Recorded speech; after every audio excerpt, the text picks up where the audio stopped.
Amazon's market capitalization hovers around $1.8 trillion. Google is just above that.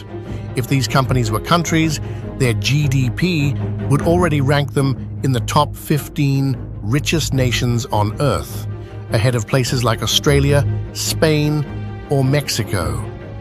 They have the money, they have the infrastructure, they have a global population of users larger than any single nation's citizenry.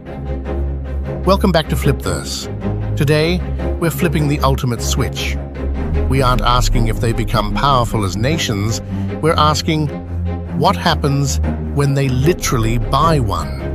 And more importantly, I'm going to show you the one simple, boring economic reason why the resulting Republic of Amazon, or Google Nation, wouldn't just be a rich country, it would rapidly become richer than the United States of America. First, let's ground this in reality. How does a corporation buy a country? They don't walk in with a giant check and buy the dirt. They buy the debt and they take over the services. Imagine a small developing nation drowning in national debt, struggling to maintain roads, healthcare, or a stable currency. Along comes Amazon. They make an offer. We will absorb your national debt. In exchange, we get a 99-year lease on sovereignty. This isn't an invasion, it's a bailout. It's the ultimate privatization. Amazon immediately takes over the USPS equivalent, the infrastructure, the utilities. They don't need an army, they have economic sanctions and AWS shutoff switches.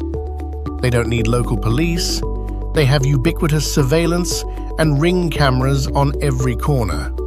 Suddenly, a struggling nation becomes the world's most efficient special economic zone. But that's just the setup. Here is where the money changes. Why would this new nation immediately outpace the US? Here is the simple reason, I promised in the title. The shift from leaky taxation to inescapable optimization. The United States government collects revenue through taxation. It is incredibly inefficient. People dodge taxes, the IRS is underfunded, bureaucracy eats up trillions in administrative costs, and politicians spend money to win votes, not to generate ROI. It is a leaky bucket. A corporate country doesn't tax you, it subscribes you. In the Republic of Amazon, there is no income tax. Sounds great, right? Instead, every interaction is monetized. You pay your citizenship fee, your rent is paid through Amazon Pay. Your groceries come from Amazon Fresh. Your healthcare is Amazon Clinic. The government isn't taking a slice of the pie after you earn it. The government owns the bakery, the pie, and the plate you're eating it on. The velocity of money in this closed loop is blindingly fast. Every dollar spent in the country stays within the company's ecosystem. There is zero leakage. And then there's the second part of the simple reason: data as currency. Traditional nations sit on mountains of data about their citizens and do almost nothing with it due to privacy laws and incompetence. Google Nation would monetize every breath you take. Your location data, health metrics, and purchasing habits aren't just used to sell ads anymore. They are used to optimize the entire national infrastructure in real time. They wouldn't just be richer because they are efficient. They'd be richer because they have a 100% capture rate of all economic value generated by their citizens. No tax loopholes exist in an algorithmic state. But here's the real economic killer: currency sovereignty. The US economy is leaky because people can take their dollars and spend them anywhere: Europe, China, or under a mattress.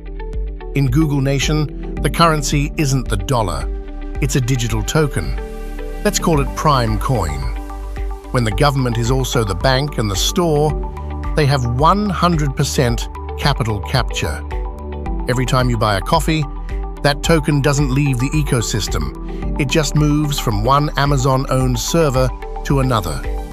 They can track the velocity of money down to the millisecond. They can literally print more value by adjusting the algorithm of your subscription.